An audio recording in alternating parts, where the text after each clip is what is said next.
नमस्कार, मैं हूं दिनेश चंद्रा और आप देख रहे हैं एचजी न्यूज़। आज के समाचार। पुणे विभाग में रेमडेसिविर और टासिलीजुमैब दवाओं का पर्याप्त स्टॉक, पुणे के जिलाधिकारी द्वारा जानकारी। महाराष्ट्र राज्य सहित पुणे जिले में कोरोना के बढ़ते प्रभाव को रोकने के लिए रेमडेसिविर और टासिलीजुमैब दवाओं का स्टॉक मर्यादित होने पर भी पर्याप्त मात्रा में उपलब्ध है। इन दवाओं को उपलब्ध कराने वाले ड्रग डीलरों की सूची जारी की जा रही है। दवा वितरण में होने वाली गड़बड़ी को रोकने के लिए संबंधितों पर कठोर कानूनी कार्रवाई की जाएगी। यह जानकारी पुणे के जिलाधिकारी डॉक्टर राजेश देशमुख ने दी है। इसके साथ ही पुणे विभाग के खाद्य और औषधि प्रशासन के सह आयुक्त सुरेश पाटिल ने भी लोगों से अपील करते हुए कहा है कि उक्त दवाओं की गड़बड़ी के बारे में कोई भी जानकारी है तो वह खाद्य और औषध प्रशासन की टोल फ्री क्रमांक संख्या 1800-222-3655 पर दी जानी चाहिए। अगला समाचार।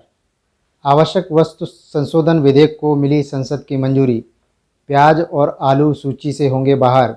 संसद ने अनाज, तिलहनों, खाद्य तेलों, प्याज एवं आलू को आवश्यक वस्तुओं की सूची से बाहर करने के प्रावधान वाले एक विधेयक को आज मंजूरी दे दी।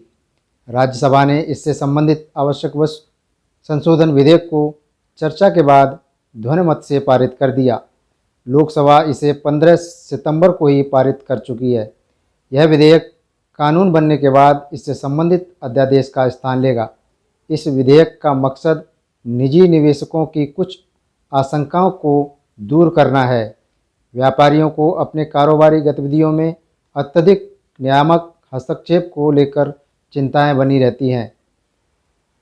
सरकार पहले ही कह चुकी है कि उत्पादकों को जमा करने, आवागमन, वितरण एवं आपूर्ति की स्वतंत्रता से बड़े स्तर पर अर्थव्यवस्था को प्रोत्साहन मिलेगा तथा कृषि क्षेत्र में निजी एवं विदेशी प्रत्यक्ष निवेश आकर्षित होगा।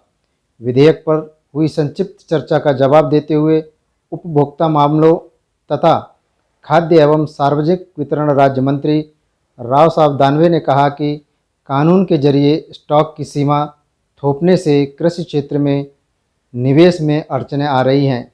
उन्होंने कहा कि 6.5 दशक पुराने इस कानून में स्टॉक रखने की सीमा राष्ट्रीय आपदा तथा सूखे की स्थिति में मूल्यों में भारी वृद्धि जैसे आपात हालात उत्पन्न होने पर ही लागू की जाएगी।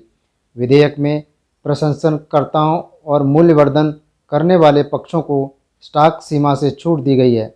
श्री दानवे ने कहा कि इस कदम से कृषि क्षेत्र में निवेश बढ़ेगा तथा अधिक भंडारण क्षमता सृजित होने से फसलों की कटाई पश्चात होने वाले नुकसान को कम किया जा सकेगा। उन्होंने कहा, यह संशोधन किसानों एवं उपभोक्ता दोनों के पक्ष में है।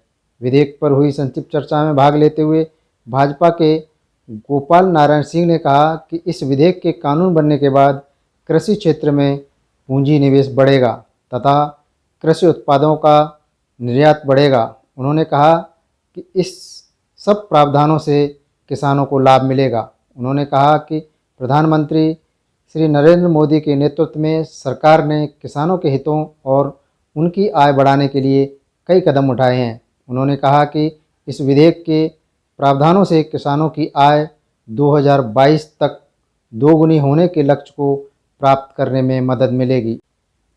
आज के समाचार यहीं समाप्त होते हैं। कल फिर मिलेंगे नए समाचारों के साथ। यदि आपको हमारा यह यूट्यूब चैनल एचजी न्यूज़ अच्छा लगा हो तो कृपया चैनल को लाइक करें, शेयर करें और सब्सक्राइब करें। बहुत बहुत धन्यवाद।